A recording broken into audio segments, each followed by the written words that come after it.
Assalamualaikum warahmatullahi wabarakatuh. Perkenalkan, nama saya Zulkifli. Saya dari Prodi Sistem Komputer. Saya akan membawa materi tentang perkembangan teknologi sistem komputer dari generasi pertama sampai dengan generasi kelima. Generasi pertama pada tahun 1944 sampai dengan 1959 merupakan zamannya komputer-komputer raksasa seperti Colosseus, ENIAC, EDFEC, UNIVAC 1.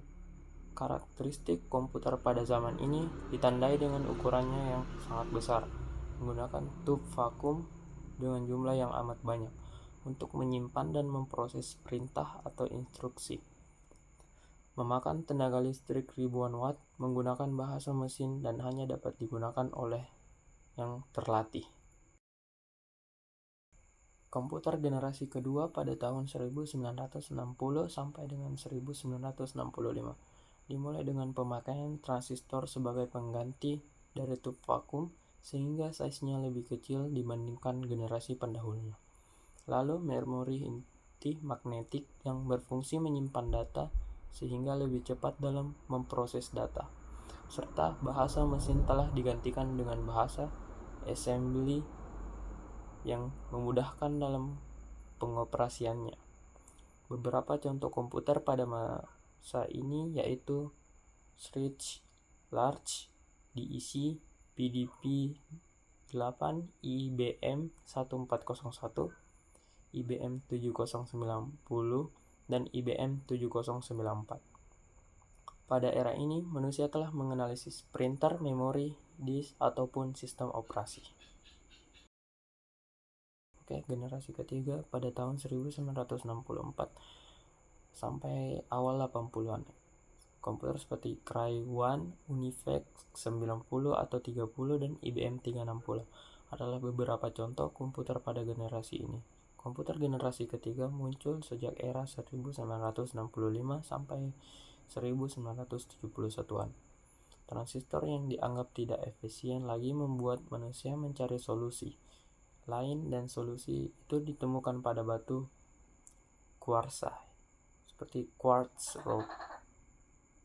Jack Colby, seorang insinyur di Texas Instruments, dan mengembangkan sirkuit transintegrasi di tahun 1958 mulai digunakan sistem operasi yang memungkinkan mesin menjalankan beberapa program yang berbeda secara serentak dengan sebuah pemrograman utama yang memonitor dan mengkoordinasi memori komputer. Sistem operasi komputer pada generasi ketiga adalah Unix dan Windows, walaupun grafiknya masih sangat minim. Pada generasi keempat, dari tahun 1979 sampai sekarang, kecepatannya yang semakin bertambah berbanding terbalik dengan ukuran yang semakin kecil. Dengan didukung oleh kemampuan memori yang lebih besar, harganya pun semakin murah disebabkan oleh karena komponen-komponennya telah diproduksi dan dijual secara massal. Pada periode ini, berbagai isi disatukan menjadi satu kesatuan membentuk komponen yang disebut dengan VLC, Very Large Scale IC. Generasi kelima, generasi masa depan. Rencana masa depan komputer generasi kelima adalah komputer yang telah memiliki artificial intelligence AI, sehingga komputer di masa depan dapat memberikan respon atas keinginan manusia. Dua tanda-tanda akan munculnya inovasi komputer generasi kelima adalah komputer paralel, yang berarti memungkinkan banyak CPU bekerja sama membentuk suatu jaringan yang efisien. Selain itu, ditemukan superkonduktor yang memungkinkan aliran listrik mengalir tanpa hambatan sedikit pun, sehingga dapat meningkatkan kecepatan informasi yang didapat. Lembaga ICOT juga dibentuk untuk merealistiskan keberadaan komputer generasi kelima ini.